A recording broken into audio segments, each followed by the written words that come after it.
Mesdames et messieurs, bonjour, bonsoir. Je suis PF pour LTLT, Lakers tout le temps, la chaîne francophone des Lakers. Je ne m'en suis toujours pas remis de cette défaite et de cette élimination qui nous pend au nez et j'ai besoin de réponses.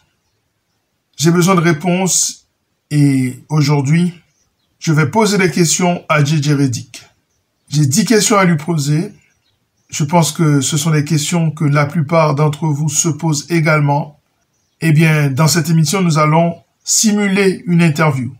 Une manière pour nous de continuer cette thérapie. Parce que, en tout cas, moi, ça m'aide.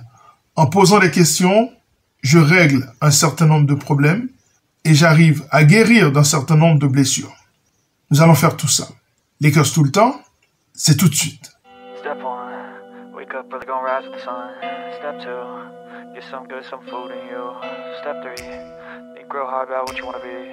Step 4, fuck everybody, just do your thing. Wake up, today's gonna be a good day.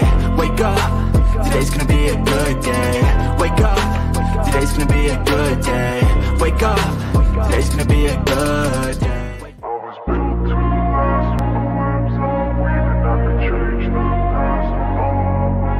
JJ, ma première question concerne le banc. Comment se fait-il que tu as flingué la confiance de ton banc pendant ces playoffs? Tu as commencé la saison avec une philosophie d'une rotation de 9 joueurs. Ça veut dire que tu n'as pas donné assez de temps de jeu, de temps de préparation à tous tes joueurs. Et arrivé aux playoffs, tu es resté sur cette rotation à 9, mais tu as réduit le temps de jeu de la plupart des joueurs.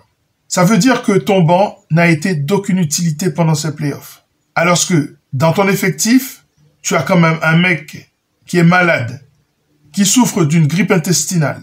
Et puis surtout, tu as un joueur de 40 ans, qui a joué 11 finales NBA, qui a joué 4 Jeux Olympiques, et qui est sur sa 22e saison. Et toi, tu as décidé de supprimer toute influence de ton banc, en ne faisant absolument aucun changement lors de la deuxième mi-temps. Comment expliques-tu cela?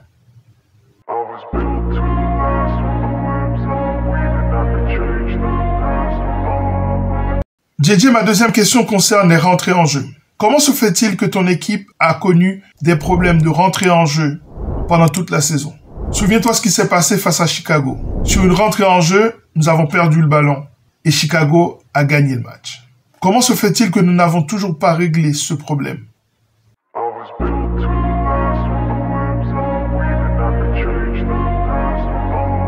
JJ, ma troisième question concerne Luka Doncic. Luka Doncic a presque joué tout le match hier soir. Alors que le mec est convalescent, il sort d'une grippe intestinale. Vous savez l'énergie que ça vous prend de vous remettre d'une telle épreuve? Que peux-tu dire de la gestion de Luka Doncic pendant ce match? Parce qu'à l'évidence, dans ce quatrième quart-temps, Luka était extrêmement fatigué. On n'a pas reconnu Luka Doncic.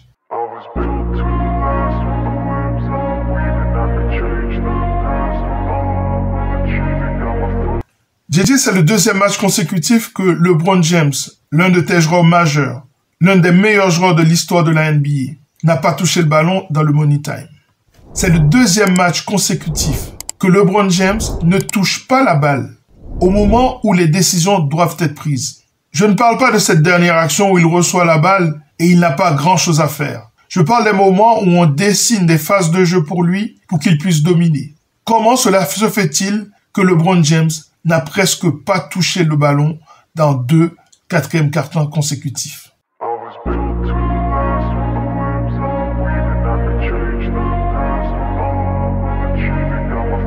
JJ, ma cinquième question concerne Naz Reid. Tout le monde en NBA sait que Minnesota a cette phase de jeu dans laquelle, en pick and pop, Naz Reid plante un tir à 3 points. J'en ai parlé sur cette chaîne Lakers tout le temps, la chaîne francophone des Lakers. Pourtant, c'est dans ce même contexte de jeu qu'il nous a planté 2 tirs à 3 points hier soir. Comment cela se fait-il que tu n'as pas prévu cela?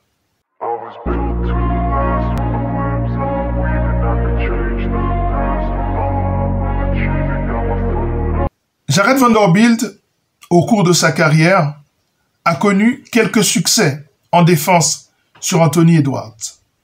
D'ailleurs, les deux hommes se connaissent très bien, ils étaient coéquipiers à Minnesota. Comment cela se fait-il qu'on ne l'a presque pas vu en défense sur Anthony Edwards? Au lieu de ça, ce qu'on a vu, c'est Anthony Edwards en ISO contre Austin Reeves, ou Rui Hachimura défendant dans l'espace contre Anthony Edwards. Comment cela se fait-il qu'on n'a absolument pas vu Jared Vanderbilt en défense face à Anthony Edwards? Et de fait, dans ce quatrième quart-temps, au moment où le Ant-Man est chaud, Jared Vanderbilt ne rentre même pas sur le terrain. Comment cela se fait-il?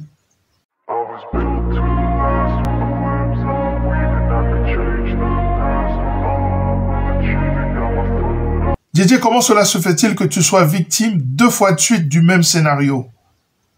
Tu as perdu 2 matchs consécutivement dans le même contexte et selon le même scénario, dans le quatrième quart-temps. Tu sais très bien que les mêmes causes produisent toujours les mêmes effets. Pendant 2 matchs consécutivement, on mène au score où on est à égalité et au moment où les choses deviennent importantes, on disparaît. On est complètement éteint. La fatigue est un facteur, mais aussi les décisions. Tu sais ce qu'on dit? Screw me once, shame on you. Screw me twice, shame on me. Ça veut dire ce que ça veut dire. Si 2 fois de suite je me fais avoir, la 2e fois, c'est de ma faute. C'est pas de la tienne. Eh bien, JJ, eh bien.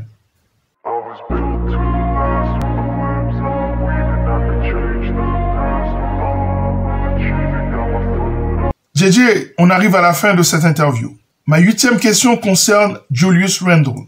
Ça fait 4 matchs consécutivement que Julius Randle fait les mêmes choses, nous bouscule, nous domine, et on n'arrive toujours pas à trouver une solution contre lui. Comment cela se fait-il? Comment cela se fait-il qu'on est en train de se faire bouffer par un mec qui a la réputation d'être un loser en playoff? Comment cela se fait-il?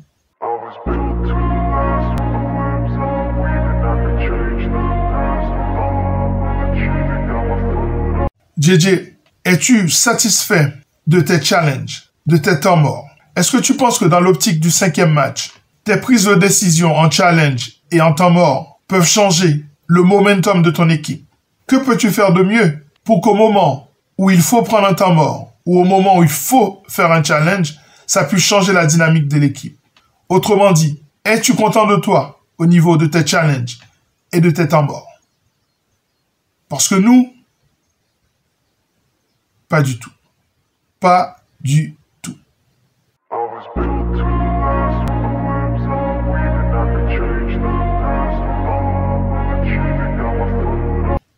Pour finir cette interview, et merci de l'avoir accepté, JJ Redick, coach des Los Angeles Lakers, est-ce que tu es satisfait en tant que coach de ton discours motivationnel, de ton discours de motivation en sortie de temps mort? Parce que ça fait bientôt 4 matchs. Et je n'ai presque pas vu une équipe transcender en sortie de tes temps morts. Et j'ai l'impression que tu as perdu l'art de communiquer avec ce groupe. Attention, JJ, puisque la saison passée, Darvin M nous avait donné la même impression. Et on sait tous comment ça a terminé.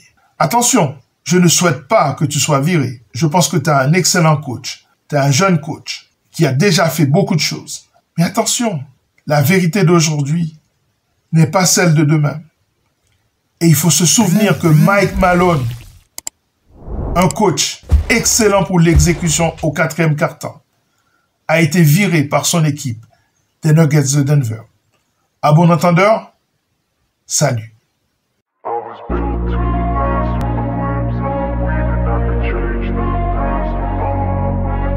Voilà, ça est terminé pour cette émission consacrée à ces 10 questions que j'ai intitulées les 10 péchés de JJ. La série n'est pas finie. Ça va être compliqué. On va continuer à se bercer d'illusions de pouvoir gagner cette série, mais ça va être très compliqué. S'il y a encore une toute petite chance, il faut y croire. Et puis après, il faudra faire le bilan, tirer les conclusions, se projeter sur le roster de l'année prochaine. Souvenez-vous, au moment du trade de Luka Doncic, je vous avais dit que ce trade n'était pas forcément fait pour cette saison, pour un succès cette saison. Mais c'est un trade qui va nous permettre de nous projeter sur les 10 prochaines années. Ce n'était pas une victoire immédiate, Nous sommes déjà contents d'être 3e de la conférence Ouest et nous allons nous battre jusqu'au bout pour essayer d'arracher cette qualification. Mais quoi qu'il arrive, l'avenir des Lakers est brillant. Ne vous en faites pas. Alors, continuez à vous abonner à cette chaîne. Cochez la cloche de notification afin de ne rien manquer des nombreuses vidéos que je vais continuer à publier. Parce qu'après, ça va être la draft et puis ça va être la free agency. Nous allons tout couvrir sur cette chaîne, ne vous en faites pas. Posez vos questions dans la zone réservée aux commentaires et puis partagez cette vidéo. Il faut absolument que Lakers tout le temps soit la référence en termes de basket Lakers. Prenez soin de vous. À bientôt. Ciao.